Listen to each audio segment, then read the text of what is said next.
If we fast forward today, I don't know if I remember the correct amount, but is it something like 80 cents per dollar goes into index nowadays, or?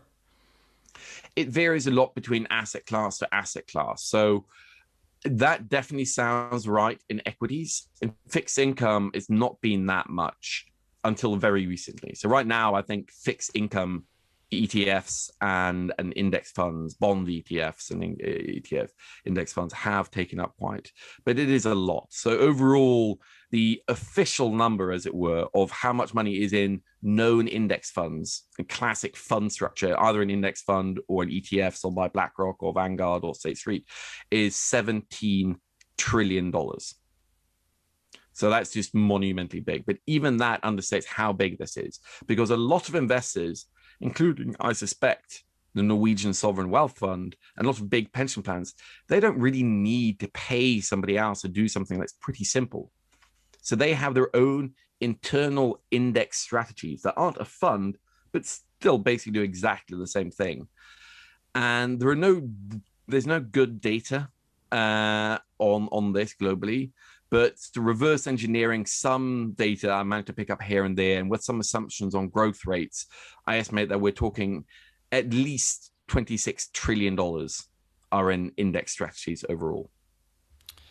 Just maybe a simple question, but for people who aren't that into finance, I think it's important just to talk about it. The difference between an index fund and an ETF. How would you describe those two concepts and how they overlap No, as it's a well? good Yeah, it's a great question, actually. And sometimes, you'd be surprised at how many people from the finance industry get some of the nitty gritty stuff wrong as well, or get confused. I mean, God knows I do as well occasionally. Um, so, I mean, a fund is just basically a collection of financial securities. And throughout history, most big investment vehicles have, or certainly over the past 100 years, have been mutual funds. So they're mutually owned. So you give your money to a mutual fund, they have a portfolio manager and some traders and some analysts and trying to pick the best stocks. Index funds had the same legal structure, but they just bought all the stocks in an index according to that index weight.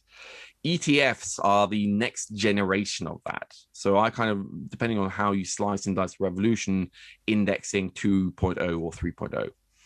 An ETF is basically just an index fund that trades throughout the day, is the simple answer. The slightly more complex answer is that it is very different in structure, in that it's essentially like a legal wrapper, like a bag, essentially, where you can put lots of stuff in and then you create shares in that bag, create or destroy shares in that bag, depending on demand, all day long. And those shares trade on an exchange. But that means that although people associate ETFs, exchange traded funds, so funds that trade on an exchange with passive investing, and it is how they were born. They were initially invented to, track passive index funds. You can do anything with them pretty much. You can put all sorts of stuff into that bag, including some pretty crappy stuff, which is the danger. But essentially, the short answer is ETFs are tradable index funds that trade like a stock on some exchange, public exchange. Let's talk a bit about equity index versus bond index, because obviously, if you look at equities, there's a big case to be made that for nearly everyone, stay passive, you get a great return, don't try to be the top 10% in the world.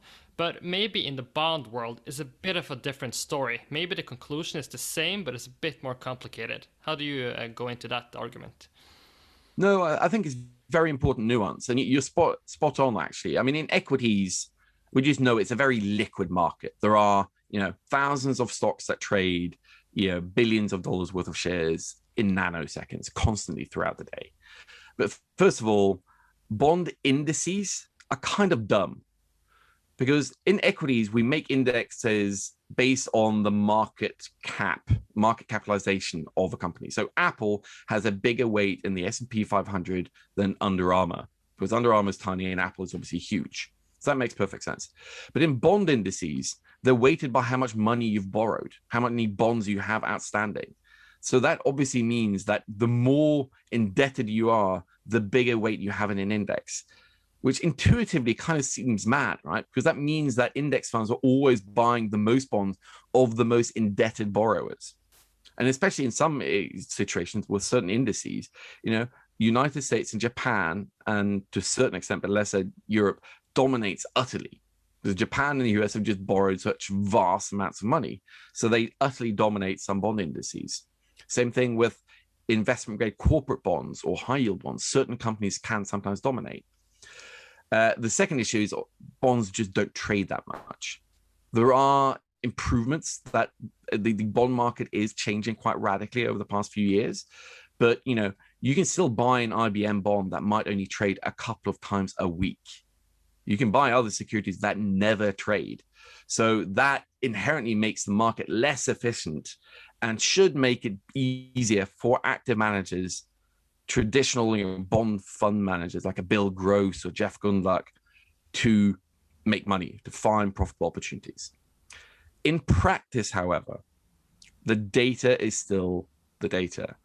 And although there are more active managers that beat their benchmarks in fixed income than there are in equities, over the long run, let's say 10 years plus, the vast majority still underperform.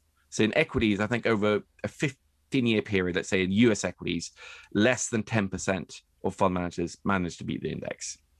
In fixed income, I think the number's around 20, 30%. So, twice as many relative to the number of fund managers, but still, on average, you are still better off investing in a bond index fund in the long run, unless you have a portfolio manager that happens to have particular expertise in very specific situations. Very interesting. As the index industry just continues to grow, some have many concerns. I think you said maybe your only concern is that a lot of power is concentrated on a few players in the industry.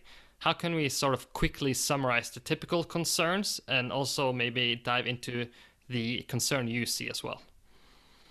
Yeah, so I can see the point in all of these, but they're degrees, right? There's a nuance here.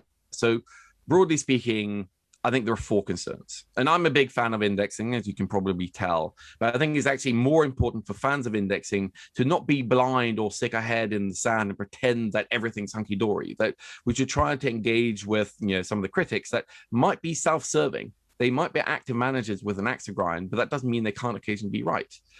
But the four lines of criticism are essentially one, which I've already touched on, that I do kind of agree with, is that, especially with ETFs, is a very flexible legal wrapper that you can put anything into.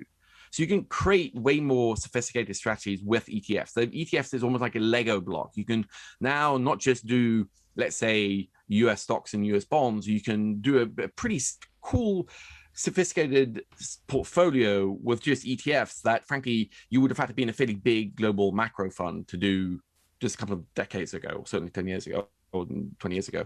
But we humans do dumb stuff with innovation. And same with securitization. The slicing and dicing of mortgage debt is actually a really great invention that's helped lower borrowing costs, certainly for lots of Americans, but people around the world. But if you do too much with it, or you put really shitty mortgages into those securitizations, then all hell breaks loose, as we saw in 2008.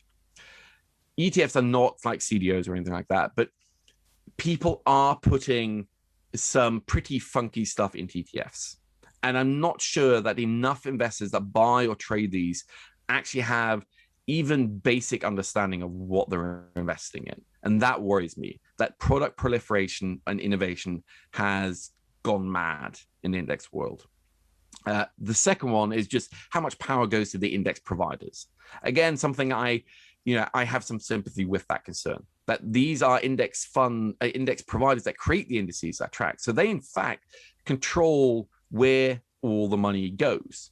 Now, they do a good job. They are honest, good people that strive to be balanced and not upset things. They don't want this power. But my argument is that they have now kind of become quasi-regulators. They actually exert a lot of power over global capital flows, and that's something we do need to kind of watch out for, at least, and maybe have a better idea of how to handle that, and at least that they understand the responsibilities that come with that. The third point, which you hear the most often, is that index funds and passive investing is just wrecking financial markets. It's ruining the efficiency. It's sapping them of dynamism, or it's creating more booms and busts and so on. There is mounting evidence that indexing is definitely in passive funds are having a rising impact in different ways, though nobody can quite agree on what extent and how and where. I also think the idea that market efficiency is eroding is preposterous. I think the market efficiency is actually improving because the fund managers are generally losing their job. To be blunt, they're usually the less good ones. So the metaphor that I always use, that I've cribbed from a great Wall Street analyst called Mike Mabusson, is a poker game. I mean, imagine if you and I got some of our friends together for a poker game. We all chipped in like a couple hundred kroner and started playing. You'd normally expect our worst friends to lose out first and go home. But that doesn't make the poker game easier. It makes it harder because the remaining players are the smarter ones. And it's kind of like in financial markets as well. I think passive is undoubtedly having an impact on markets just because of the size.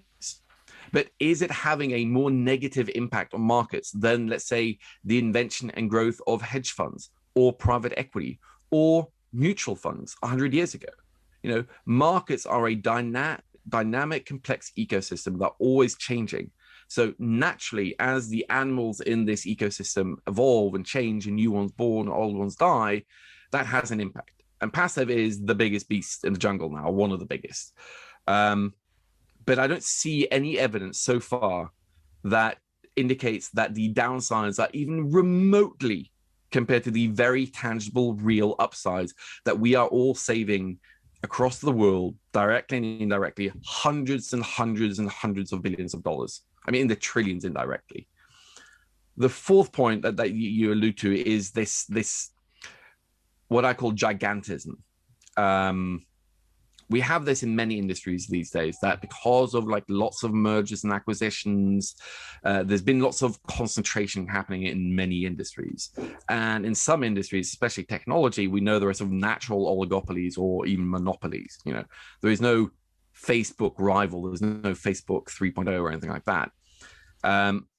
Investing is different. It's still fairly fractured compared to many other industries.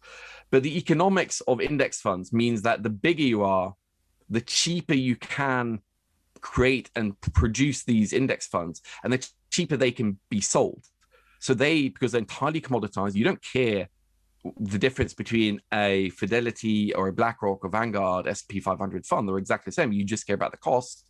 It means that the big will become bigger and bigger and bigger and bigger. And already we're at the point where the big three in the US, State Street, BlackRock, and Vanguard, together cast on average 25% of all votes in US S&P 500 companies. That's a huge block of corporate power that they've accumulated. And in the coming decades, we're talking about a future where it is entirely conceivable, those big three, but in reality, it's BlackRock and Vanguard are just so much bigger and growing quicker than everybody else, that they will enjoy de facto control over most listed companies in America and the wider world. And although this is an oligopoly that benefits us, that kind of concentration makes me very uneasy. And it certainly made Jack Bogle uneasy. He was one of the founders, the founder of Vanguard. But I've spoken to people at many other index companies and certainly other asset managers, and this is the kind of the intangible theoretical worry that really does worry them. It's something that like they will quietly admit, yeah, we get why people are concerned about this thing. We just don't know what should we do. Should we just break them up? I mean, that actually harms us as consumers. It would mean more expensive investment products for us. But it's something I think we shouldn't be blind to, but we just need to keep an eye on and make sure that any sort of downsides are quickly recognized and addressed if they do crop up.